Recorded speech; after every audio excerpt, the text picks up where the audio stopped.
kindly ਇੱਕ ਚੀਜ਼ sir clear ਕਰ ਦਿਓ ਤੇ ਬੜੀ ਮਿਹਰਬਾਨੀ ਤੁਹਾਡੀ ਸਰ ਕਿ ਸਾਡੇ ਇੱਥੇ ਜਿਹੜੀ ਫੌਤਗੀ ਹੁੰਦੀ ਹੈ ਤੇ ਅਸੀਂ ਜਾਂਦੇ ਹਾਂ ਸਰ ਤੇ ਨਮਾਜ਼ ਜਨਾਜ਼ਾ ਪੜ੍ਹ ਕੇ ਤੇ ਜਿਹੜਾ ਹੈਗਾ ਨਾ ਉਹ ਕਹਿੰਦੇ ਜੀ ਐਦੇ ਨਾਲ ਫਾਤਿਹਾ ਖਾਨੀ ਕਰ ਲਓ ਤੇ अपना फातिहा खानी जो मैं आके सर अपना सूरह अलम शरीफ की जड़ी की ना मैं तर्जमा पढ़िया ते मैनू जिथे तक समझ आया है ना सर वो सारे दा सारा जिंदा लोगों की दुआ है मुर्दे वास्ते दे उस विच है कुछ नहीं सर जी यही मसला है ना ਇਹਦੇ ਚ ਮੈਨੂੰ ਸਮਝ ਆ ਗਈ ਸੌਰੀ ਤੁਹਾਡੀ ਗੱਲ ਦੀ ਮੁਕੰਮਲ ਹੈ ਜੀ ਜੀ 90% ਜਿਹੜੀਆਂ ਚੀਜ਼ਾਂ ਮੁਸਲਮਾਨ ਕਰ ਰਹੇ ਨੇ ਨਾ ਉਹ ਉਹਨਾਂ ਨੂੰ ਪਤਾ ਹੀ ਨਹੀਂ ਕਿ ਉਹ ਕੀ ਕਰ ਰਹੇ ਨੇ ਜਿਹੜੀ ਕਿਸੇ ਵਾਸਤੇ ਦੁਆ ਕਰਨੀ ਹੈ ਨੰਬਰ 1 ਤੇ ਦੁਆ ਦਾ ਤਲਕ ਤੁਹਾਡੇ ਦਿਲ ਨਾਲ ਹੈ ਔਰ ਤੁਸੀਂ ਆਪਣੇ ਦਿਲ ਦਾ ਇਜ਼ਹਾਰ ਜਿਹੜਾ ਹੈ ਉਹ ਆਪਣੀ ਜ਼ੁਬਾਨ 'ਚ ਬਿਹਤਰ ਕਰ ਸਕਦੇ ਹੋ ਤੁਸੀਂ ਲੈਣਾ ਮੋਟਰਸਾਈਕਲ ਤੁਸੀਂ ਅੱਲਾ ਅੱਗੇ ਜਾ ਕੇ ਮੋਟਰਸਾਈਕਲ ਆਖਣਾ ਹੈ ਉਹ ਤੁਹਾਨੂੰ ਜੇ ਤੁਸੀਂ ਆਪਣੀ ਜ਼ੁਬਾਨ 'ਚ ਹੀ ਆਖ ਸਕਦੇ ਹੋ ਇਹ ਮੈਂ ਕਹਿੰਦਾ ਦੀਨ ਇਸਲਾਮ ਜਿਹੜਾ ਬਰਸ ਕੇ ਚਾਹੇ ਉਹ ਸੋਚਿਆ ਹੀ ਨਹੀਂ ਅਜ ਤੱਕ ਕਿਸੇ ਸਮਝਿਆ ਹੀ ਨਹੀਂ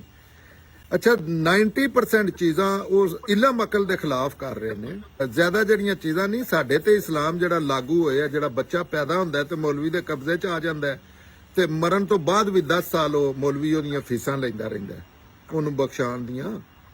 ਇਹਦਾ ਕਨਸੈਪਟ ਹੀ ਕੋਈ ਨਹੀਂ ਇਹ ਸਾਰੇ ਮੌਲਵੀ ਬਣੇ ਪੈਦਾ ਹੋਇਆ ਜਿਹੜਾ ਸਾਰਿਆਂ ਪੈਗੰਬਰਾਂ ਜਿਨ੍ਹਾਂ ਦੇ ਖਿਲਾਫ ਜਾਦ ਕੀਤਾ ਤੇ ਉਹਦੇ ਅੱਗੋਂ ਕਾਰੋਬਾਰ ਦੇ ਨੇ ਇਹ ਟੁੱਟ ਕੇ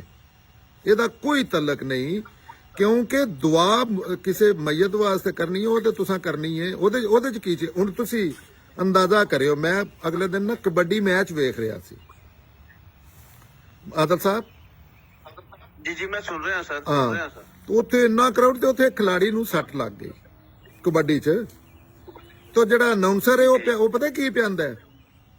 ਦਰੂਦ ਪੜੋ ਦਰੂਦ ਪੜੋ ਦਰੂਦ ਪੜੋ ਅੱਲਾ ਸਾਰੇ ਰਲ ਕੇ ਦਰੂਦ ਪੜੋ ਇੰਨੀ ਵਾਰੀ ਦਰੂਦ ਪੜੋ ਹੁਣ ਬੰਦਾ ਲਾ ਲਿਤਰ ਲਵੇ ਅੱਛਾ ਤੇ ਝੋਲਪੁਰੇ ਵਾਲੇ ਬੰਗਲੇ ਤੇ ਹੁਣ ਲੈ ਜਾਏ ਤੇ ਉੱਥੇ ਕੋਈ 10 ਦਿਹਾੜੇ ਰੱਖ ਕੇ ਉਹਦੇ ਕੋਲ ਸਿਰਫ ਇਹ ਚੀਜ਼ ਦਾ ਪੁੱਛੇ ਵੀ ਬੰਦੇ ਨੂੰ ਸੱਟ ਲੱਗੀ ਏ ਉਹਦੇ ਵਾਸਤੇ ਤੁਸੀਂ ਅੱਲਾ ਅੱਗੇ ਦੁਆ ਕਰਨੀ ਹੈ ਦਰੂਦ ਨਾਲ ਉਹਦਾ ਕੀ ਤਲਕ ਹੈ ਲੇਕਿਨ ਤੁਸੀਂ ਵੇਖ ਲਓ ਪੂਰੀ ਦੁਨੀਆ ਇਹ ਜਿੰਨੀਆਂ ਮੁਸਲਮਾਨ ਇਹ ਡਰਾਮੇਬਾਜ਼ੀਆਂ ਕਰ ਰਹੇ ਨਾ ਹੁਣ ਜਿਵੇਂ ਫਾਤਿਹਾ ਅਸੀਂ ਆਖਨੇ ਆ ਤੁਹਾਨੂੰ ਪਤਾ ਜਿੰਨਾ ਉਹ ਕੀਤਾ ਜਾਂਦਾ ਉਹਦਾ ਜਿਹੜੀ ਤੁਸੀਂ ਗੱਲ ਪੇ ਕਰਦੇ ਹੋ ਨਮਾਜ਼ 'ਚ ਜਿਹੜੀਆਂ ਦੁਆਵਾਂ ਅਸੀਂ ਕਰਨੇ ਆ ਜਿਹੜਾ ਅਸਲ ਨਮਾਜ਼ ਦਾ ਲਾਜ਼ਮੀ ਹਿੱਸਾ ਬਣਾ ਲਿਆ ਇਹ ਦਰੂਦ ਜਿਹੜਾ ਕੋਈ ਬਿਲਕੁਲ ਨਹੀਂ ਸਾਡੇ ਤੇ ਇੱਕ ਵਾਰੀ ਨਾ ਜ਼ਿੰਦਗੀ 'ਚ ਰਸੂਲ ਅੱਲਾ ਤੇ ਅਦਬ ਅਦਾਬ ਦੀ ਚੀਜ਼ ਹੈ ਜਿਸ ਤਰ੍ਹਾਂ ਤੁਸੀਂ ਕਿਸੇ ਵੀ ਆਪਣੇ ਬਜ਼ੁਰਗ ਦੇ ਮੁਤਲਕ ਨੇਕਾਸ਼ ਦਾ ਇਜ਼ਹਾਰ ਕਰਦੇ ਹੋ ਲੇਕਿਨ ਤੁਸੀਂ ਦਰੂਦ ਤੋਂ ਇਹ ਗੱਲ ਹੀ ਮੁਸਲਮਾਨਾਂ 'ਚ ਕਰਕੇ ਵੇਖਿਓ ਤੁਹਾਨੂੰ ਬਹਿਰਾ ਅਰਬ 'ਚ ਸੱਟ ਕੇ ਆਉਂਦੇ ਵੇ ਤੂੰ ਕਿਵੇਂ ਕਰ ਲਈ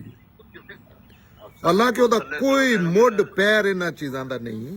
ਲੇਕਿਨ ਇਹਦੇ ਤੇ ਇਹ ਮਾਮਲਾ ਬੰਦਿਆਂ ਦੇ ਬੰਦੇ ਨਹੀਂ ਇਹ ਚੀਜ਼ਾਂ ਸਮਝਣੇ ਚਾਹੁੰਦੇ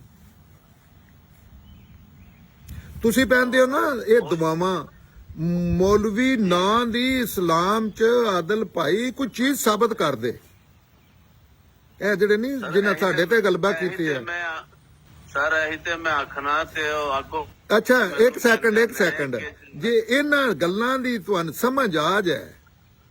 ਤੇ ਮੌਲਵੀ ਤੇ ਮਰ ਗਿਆ ਨਾ ਮੌਲਵੀ ਫਿਰ ਕੀ ਕਰੇਗਾ ਇਹ ਤੇ ਤੁਸੀਂ ਆਖਣਾ ਮੈਂ ਆਪ ਯਾਰ ਇਹ ਮੌਲਵੀ ਕੀ ਆ ਕੇ ਪਿਆ ਕਰਦਾ ਇਹ ਜਿਹੜਾ ਅਦਾਕਾਰ ਹੈ ਜਾਂ ਇੱਕ ਐਕਟਰ ਆਇਆ ਇੱਕ ਖਾਸ ਕਿਸਮ ਦਾ ਮੁਸਲਮਾਨ ਬਣ ਕੇ ਇਹ ਕਰਦਾ ਕੀ ਹੈ ਪਿਆ ਤੁਸਾਂ ਤੇ ਉਹਨਾਂ ਨੂੰ ਲਹਿਦਾ ਬਸਤੀਆਂ ਬਣਾਉਣੀਆਂ ਨੇ ਉਹਨਾਂ ਵਾਸਤੇ ਕਿ ਇਹਨਾਂ ਨੂੰ ਤੇ ਇੱਥੇ ਬੰਦਿਆਂ ਜੋ ਸਾਈਡ ਤੇ ਰੱਖੋ ਇਹ ਆਸ਼ਕ ਤੇ ਮੌਲਵੀ ਤੇ ਸਾਰੇ